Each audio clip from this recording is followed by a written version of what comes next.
I rise today to speak in support of the NDP motion presented by my colleague, the member for St. John's East.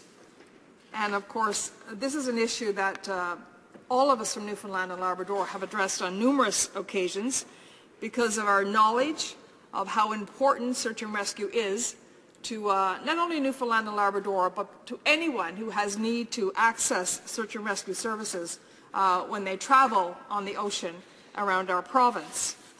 Mr. Speaker, the idea of closing down the Maritime Rescue Subcentre in St. John's, and the one in Quebec, I might add, has been met with public outcry for a number of reasons, but certainly because the impact it will have on safety.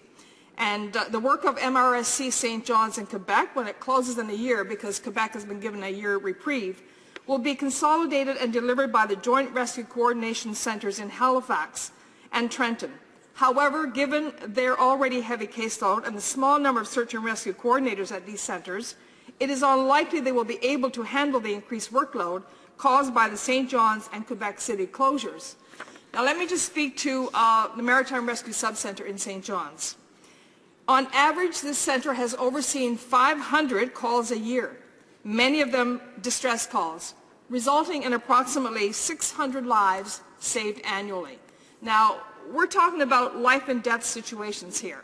And to suggest that, as the Parliamentary Secretary did, that this is one way of dealing with a deficit, deficit, by the way, that I might add, has been created by this government, not by ordinary Canadians from coast to coast to coast, but by this government, who's created the largest deficit in our country's history, is now being handled on the backs of Canadians from coast to coast to coast.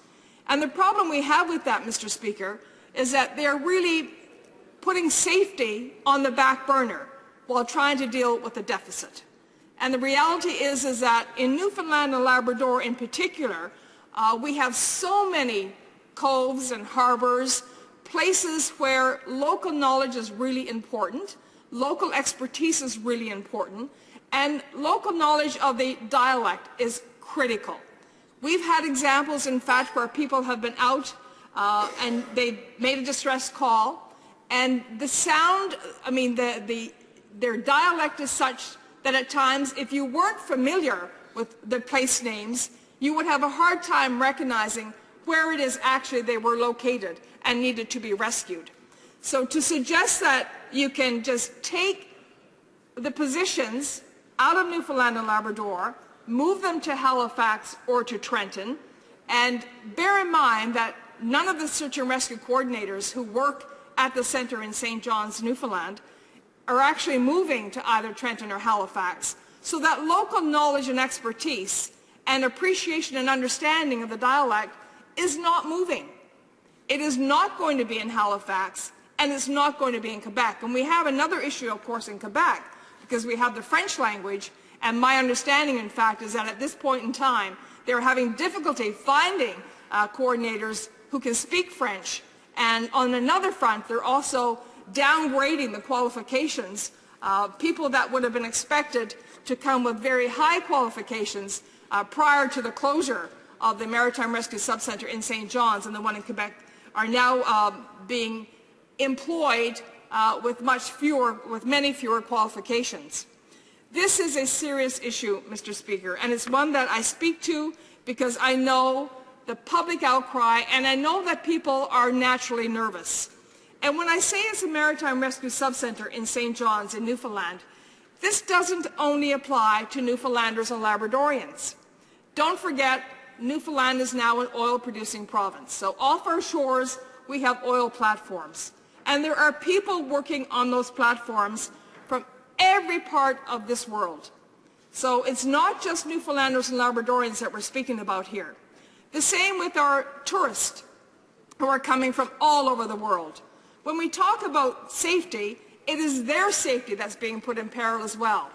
People tend to think, well, it only applies to fishers. That is absolutely not true. Yes, of course, our fishers need assistance when they get in trouble. And yes, they are the ones with the local dialect that when they need to be rescued really need to have that local knowledge there. But when you have oil platforms off your coast, when you have a vibrant tourism industry, then closing down research centers will impact dramatically those people as well. It will put their lives at risk. And I can't say it enough. What we're talking about here is safety. And while while we need to deal with the deficit, as the government has said, there are so many other avenues they can go down to deal with the deficit. One being whether it's the F-35, another is whether it's being the mega prisons they're looking at building. But to even draw a comparison between those and between search and rescue safety issues just does not make sense, Mr. Speaker. Now, I have to question the government's understanding and appreciation for exactly what they're doing here, because I cannot believe that, in fact, they would do this with a full understanding and appreciation of what it means. And I want to quote the member from Renfrew, Nipissing, Pembroke, when she commented on the use of search and rescue by mariners on the Atlantic. She said, and I quote, "In Ontario on the Ottawa River, for the example, we would never ever think of calling the Coast Guard for help if we found ourselves in trouble." Now, can you imagine comparing being on the Ottawa River with being on the Atlantic Ocean? That is why I have to question whether or not the government really understands what it's doing here.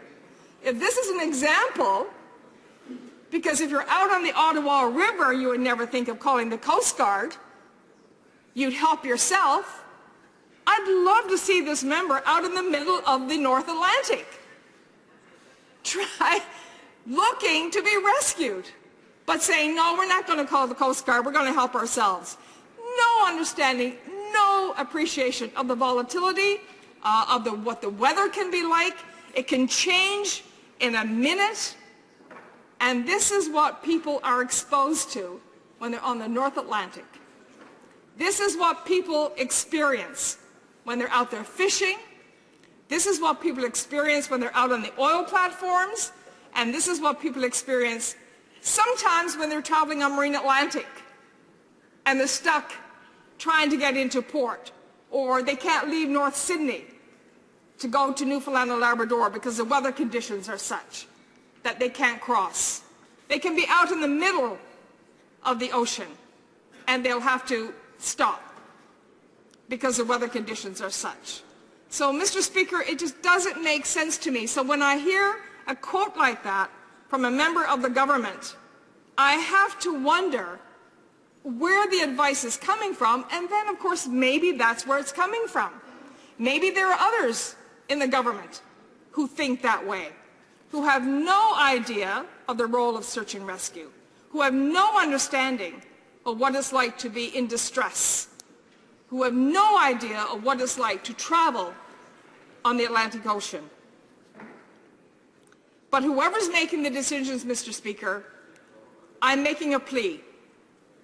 Even though they have closed the Maritime Rescue Subcenter in St. John's, and the SAR coordinators who have done a wonderful job, who are so experienced, who have given so much, who have devoted their lives to this, who know exactly what is required when someone gets in trouble, even though they have been laid off, even though the center has closed, I'm asking the government to reconsider. This has to be one of the worst decisions that it has ever made, because this will, without a doubt, result in the loss of life. And, Mr. Speaker, nobody but nobody would want that to be the outcome of this particular decision. These SAR coordinators know exactly what they're doing. And my fear is that because the government, or the center in Halifax and the one in Trenton, is having difficulty attracting those with the qualifications that are necessary to do the work that's required in the search and rescue center, that they are downgrading those qualifications, so that's going to make it even more difficult. That it means that people on the ocean cannot have that sense of comfort that there will be someone there if they should get in distress and need to be rescued. So this is such an important issue. This issue needs to be reconsidered. This decision needs to be reconsidered, because the loss of life is